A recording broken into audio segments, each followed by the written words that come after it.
세상에 떠도는 기묘한 괴담들. 첫 번째 이야기, 살아있는 사람이 더 무섭다. 나는 병원에서 일하고 있지만 심령 체험 같은 건 겪어본 적이 없다. 하지만 소름 끼치도록 무서운 일은 몇 번 본 적 있다. 죽은 사람보다 산 사람이 더 무섭다는 이야기를 종종 듣지만 그건 정말 맞는 말이다.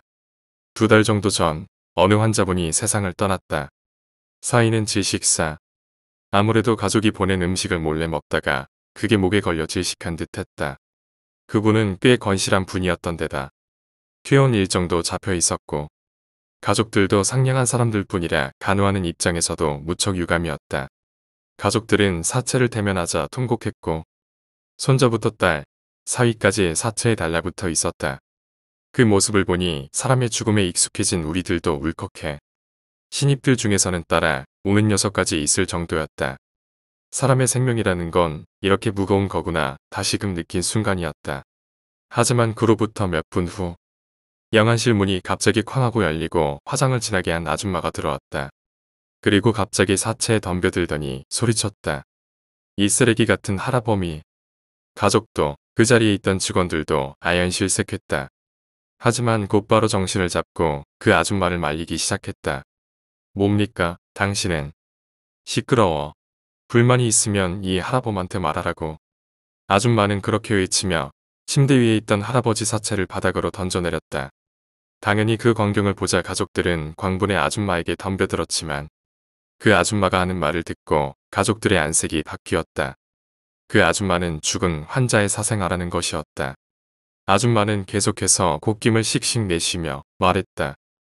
이 할아범, 유산은 전부 아케미인가 뭔가 하는 여자한테 넘겨줬다잖아. 장난치는 것도 아니고 정말. 그 말을 듣자 조금 전까지 울고 있던 딸의 안색이 순식간에 바뀌더니 갑자기 바닥에 떨어진 사체를 발로 차기 시작했다. 무슨 짓이세요? 침착하세요. 직원들이 말렸지만 딸은 낄낄 웃으며 미친 듯 계속 사체를 발로 찼다. 장난치지 마. 이 할아범아. 돈 한 푼 안 남기고 죽었다고. 죽으라고. 가족들을 따라 울던 신입은 이제는 겁에 질려 울고 있었다.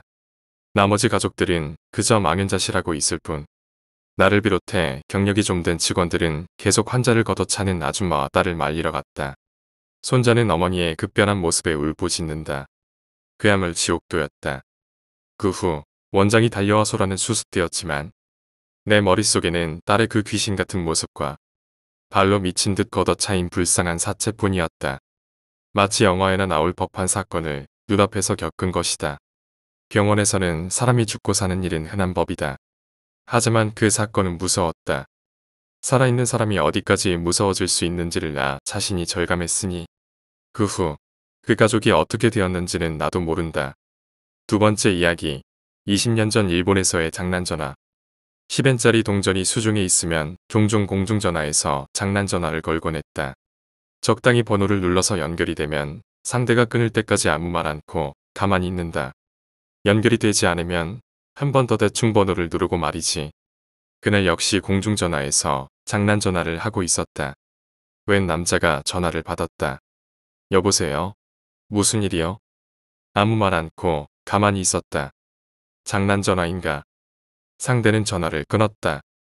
나는 수화기를 올려놓고 집으로 돌아왔다.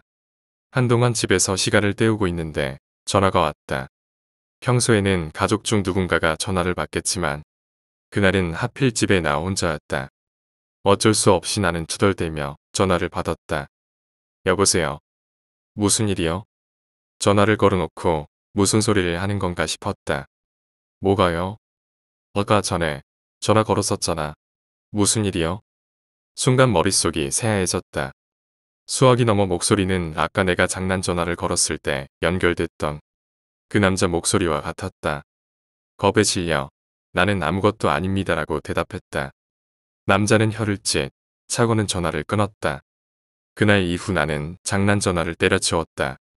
동네에 있는 7개의 공중전화 중 집에서 그다지 가깝지도 멀지도 않은 곳에서 장난 전화를 했던 터였다. 공중전화에서 걸었던 장난 전화를 기반으로 전화를 건 사람의 집 전화번호를 알아내는 게 가능할까? 심지어 나는 장난 전화를 걸어 말 한마디 안 했었는데 2001년 무렵 겪은 일이지만 아직까지도 내게 미스터리로 남아있는 일이다.